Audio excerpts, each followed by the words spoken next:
Sebenarnya yang menyerap tenaga kerja paling besar itu sebenarnya adalah sektor mikro, karena mikro itu jumlahnya kan hampir 30 juta lebih kan. Jadi makanya tadi kenapa saya suruh perhatikan mikro dulu, karena mikro ini banyak menyerap tenaga kerja itu ya. Dan itu harus kita anggap sebagai yang perlu bantuan lebih dulu gitu. Sedangkan usaha kecil dan menengah kecenderungannya mereka sudah mulai bisa memanage gitu ya.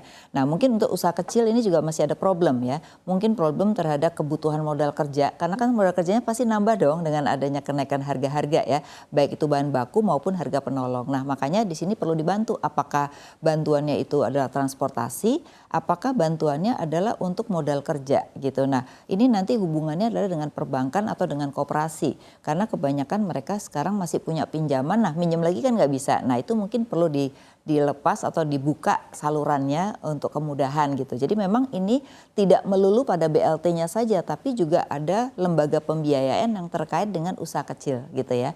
Nah lalu yang menengah juga begitu. Menurut saya ini adalah momentum di mana kita harus merubah bisnis model UKM kita.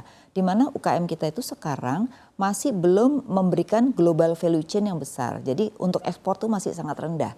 Nah oleh karena itu bagaimana membuat supply chain antara off taker tadi yang disampaikan dengan UKM ini dengan produk-produk yang bisa kualitasnya lebih tinggi sehingga ada kenaikan kelas.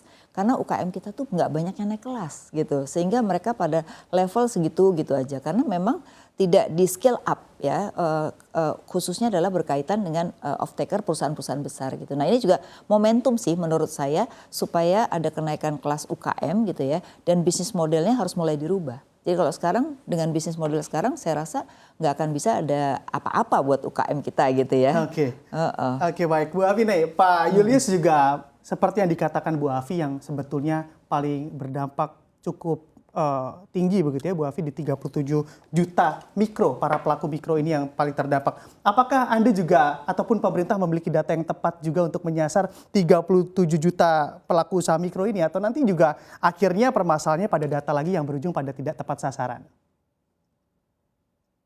Ya, untuk kaitan ini memang kami selalu berusaha, dan beberapa kejadian kemarin ada beberapa ini, tapi kalau kita lihat margin error-nya ini belum terlalu tinggi, tapi kita akan terus mengurangi. Jadi jangan terlalu dibesarkan dengan tidak tepat sasarannya, karena margin error-nya juga tidak terlalu tinggi untuk hari ini. Nah, terkait dengan tadi yang disampaikan Bu Afi, bahwasannya dalam hal ini kita juga memperhatikan beberapa BLT yang lain, yaitu pembayaran oleh Pemda dengan menggunakan 2% dari dana transfer umum, yaitu DAU dan DBH sebanyak 12,7 triliun. Dalam rangka membantu sektor transportasi. Jadi kita ada juga transportasi kita perhatikan, yaitu angkutan umum, ojek, nelayan, dan tambahan perlindungan sosial. Jadi ini dua hal yang tetap kita perhatikan, bukan sekedar UMKM saja, tapi sektor transportasi juga kita dorong. Nah, terkait dengan hal tersebut, dengan data kita akan verifikasi. Kemarin juga kita sudah melakukan verifikasi, jika nanti ada bantuan yang kemarin belum dapat itu akan menjadi prioritas, yang sudah dapat tidak akan menjadi prioritas. Nah ini kita sudah bekerja sama dengan Pemda, dengan daerah untuk menelisik hal tersebut.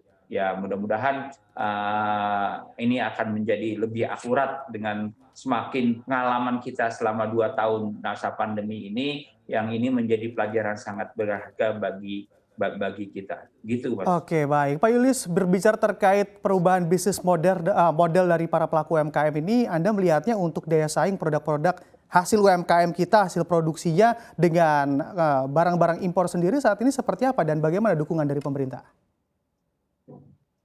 Nah, terkait dengan hal tersebut, kita memang mendorong agar UMKM kita itu memikirkanlah, jangan terpaku hanya pada satu produk seperti minyak goreng merah.